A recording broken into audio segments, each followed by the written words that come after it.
ಕರಿಬಂಧುಗಳು ಎಲ್ಲರೂ ಹೇಗಿದ್ರೆ ಚೆನ್ನಾಗಿದ್ರೆ ಅನ್ಕೊಂತೀನಿ ರೀ. ನಾನು ಚೆನ್ನಾಗಿದ್ದೀನಿ ರೀ. ನೋಡ್ರಿ ಇಲ್ಲಿ ಇವತ್ತು ನಾನು ಜೋಳದ ಹಿಟ್ಟಿನ ದೋಸೆ ಮಾಡಾಕತ್ತೀನಿ ರೀ. ಈಗ 1 ಕಪ್ ಜೋಳದ ಹಿಟ್ಟು ತೊಗೊಂಡೇನಿ ರೀ. ನೋಡಿರಿ ದಿಢೀರನಾಗಿ ಮಕ್ಕಳಿಗೆ ದೋಸೆ ಅಂತ ಆಟ ಮಾಡಿದಾಗ ಜೋಳದ ಹಿಟ್ಟಿಂದು ಮಾಡಿಕೊಡ್ಬೋದು ರೀ. ನೋಡಿರಿ ಬರ್ರಿ ಮಾಡೋಣ. ಏನೇನು ಹಾಕೋದು ಏನಿಲ್ಲ ಅಂತಂದು ಹೇಳಿ. ಇನ್ನು ನನ್ನ ಚಾನಲ್ ಯಾರು ಸಬ್ಸ್ಕ್ರೈಬ್ ಮಾಡಿಲ್ಲ ಸಬ್ಸ್ಕ್ರೈಬ್ ಮಾಡ್ಕೊರಿ, ಪ್ಲೀಸ್ ಸಪೋರ್ಟ್ ಮಾಡಿರಿ. ನೋಡಿರಿ ಈಗ 1 ಕಪ್ ಜೋಳದ ಹಿಟ್ಟು ತೊಗೊಂಡಿನಲ್ಲ, ಈಗ ಸ್ವಲ್ಪ ಉಪ್ಪು ಹಾಕೊತೀನಿ, ರುಚಿ ತಕ್ಕಷ್ಟು. ಸ್ವಲ್ಪ ಒಣ ಖಾರದ ಪುಡಿ ಹಾಕ್ಕೊತೀನಿ, ಒಂದು ಚಿಟಿಕೆ ಅಷ್ಟು ಅರಿಶಿನ, ಒಂದು ಚಿಟಿಕೆ ಅಷ್ಟು, ಒಂದು ಅರ್ಧ ಚಮಚದಷ್ಟು ಗರಂ ಮಸಾಲೆ, ಸ್ವಲ್ಪ ಜೀರಿಗೆನ ಈ ಥರ ಕೈಯಲ್ಲೇ ತಿಕ್ಕಿ ಹಾಕಿದ್ರಿ.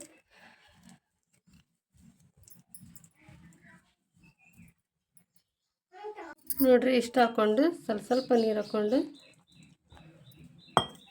ಈ ಥರ ಕಲಿಸ್ಕೋಬೇಕು.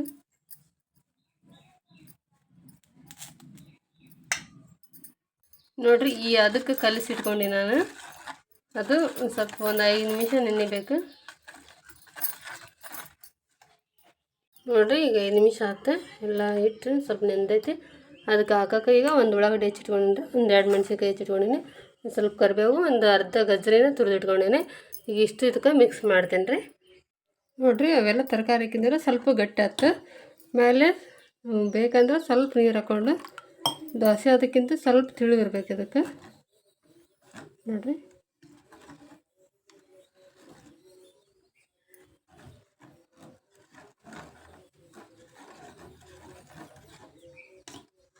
ದೋಸೆ ಹಂಚಿಟ್ಟಿನಿ ರೀ ನಾನೀಗ. ಅದಕ್ಕೆ ಕಾದೈತಿ, ಅದಕ್ಕೆ ಸ್ವಲ್ಪ ಈ ಥರ ಎಣ್ಣೆ ಸವರ್ಕೊತೀನಿ. ಎಣ್ಣೆ ಹಚ್ಕೋಬೇಕು.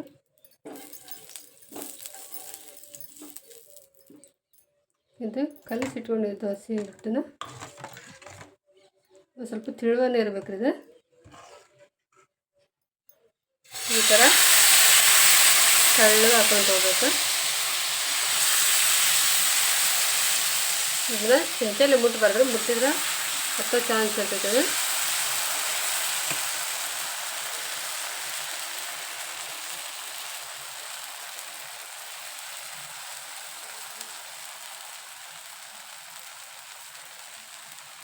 ನೋಡಿರಿ ಇಂಥ ಮಸ್ತ್ ಬರ್ತಾವ್ರಿ ಇವು. ಯಾವ ಗೋಧಿ ಹಿಟ್ಟು ಬೇಡ, ಏನು ಚಪಾತಿ ಹಿಟ್ಟು ಬೇಡ, ಏನು ಬೇಡ್ರಿ, ಮೈದಾ ಹಿಟ್ಟು ಏನೂ ಹಾಕೋದು ಬೇಡ. ಈ ಥರ ದಿಢೀರನ ದೋಸೆ ತಿನ್ಬೇಕು ಅನಿಸಿತ್ತಂದ್ರೆ ಈ ಥರ ಮಾಡ್ಕೊಂಡು ತಿನ್ನಿರಿ. ಈಗ ಮೇಲೆ ಸ್ವಲ್ಪ ಹಿಂಗೆ ಈ ಥರ ಎಣ್ಣೆ ಹಚ್ತೀನಿ.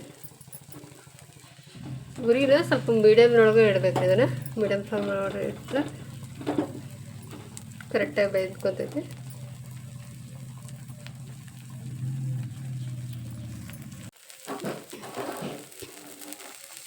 ನೋಡಿರಿ ಉರಿ ಎಲ್ಲ ಕಡೆ ಬಡಿತಿದ್ರೆ ಈ ಥರ ಮಾಡೋ ಅವಶ್ಯಕತೆ ಇಲ್ರಿ. ನಾನು ಹಂಚು ದೊಡ್ಡದೈತಿದ್ರಿ, ಹಾಗಾಗಿ ಸ್ವಲ್ಪ ಈ ಥರ ಸರಿಸಿ ಬೇಯಿಸ್ಕೊತೀನಿ. ನೋಡ್ರಲ್ಲಿ ಈ ಥರ ಸೈಡ್ಲಿದ್ದ ತರ್ಕೊಂತ ಹೋಗ್ತೀನಿ. ನೋಡಿರಿ ಒಂದು ಸೈಡ್ ಎಲ್ಲ ಪೂರ್ತಿ ಬೆಂದೈತಿ. ಈಗ ಇನ್ನೊಂದು ಸೈಡು ಒಳಸೇರು ಹಾಕ್ಕೋಬೋದು, ಇಲ್ಲಾಂದ್ರೆ ಇಷ್ಟ ತೆಗಿಬೋದು. ಪೂರ್ತಿ ಬೆಂದಿರ್ತೈತಿ ನೋಡಿ. ಇಂಥ ಮಸ್ತ್ ಬರ್ತಾವ್ರಿ, ಭಾಳ ಕ್ರಿಸ್ಪಿ ಬರ್ತಾವೆ ನೋಡ್ರಿ.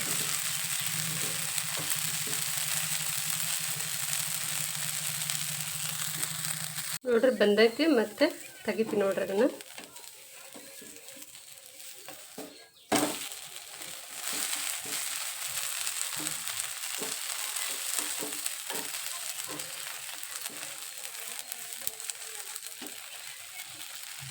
ನೋಡ್ರಿ ನಾವು ಮಸಾಲೆ ದೋಸೆಗೆ ಏನು ಕಡಿಮೆ ಇಲ್ಲ ನೋಡ್ರಿ.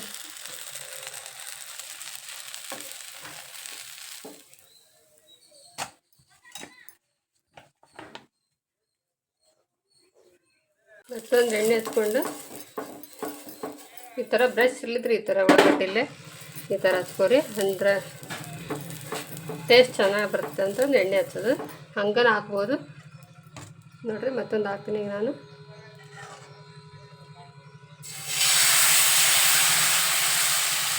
ಸರಿ ಚಮಚೆ ಲೋಟ ಮುಟ್ಟಕ್ಕೆ ಹೋಗ್ಬಾರ್ದು. ಈ ಥರ ಹಾಕಿ ಕೈ ಬಿಟ್ಬಿಡ್ಬೇಕು, ತಾನ ಸ್ಪ್ರೆಡ್ ಆಗುತ್ತದೆ.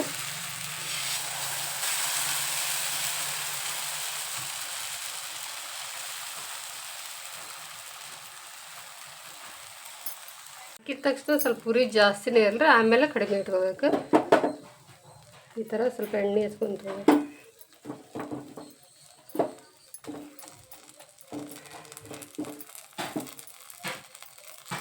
ಒಂದು ಸೈಡ್ ಬೆದೈತೆ. ಈಗ ಮತ್ತೆ ಒಳಗೆ ಹಾಕ್ತಿದ್ದೀನಿ.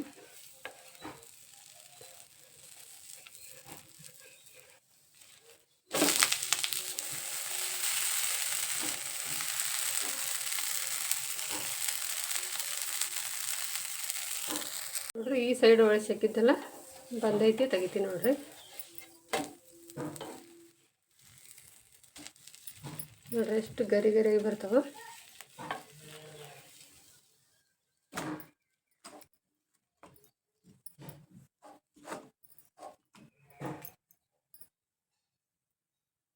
ನೋಡ್ರಿ ಬಂಧುಗಳು ಎಷ್ಟು ಗರಿ ಗರಿಯಾಗಿ ಬಂದು ನೋಡ್ರಿ. ಮೇಲೆ ಈ ಥರ ಕ್ರಿಸ್ಪಿಯಾಗಿ ಬಂದೈತಿ ಮತ್ತು ತಿನ್ನಕ್ಕೂ ಭಾರಿ ಮಸ್ತ್ ಟೇಸ್ಟ್ ಇರ್ತದೆ ನೋಡ್ರಿ.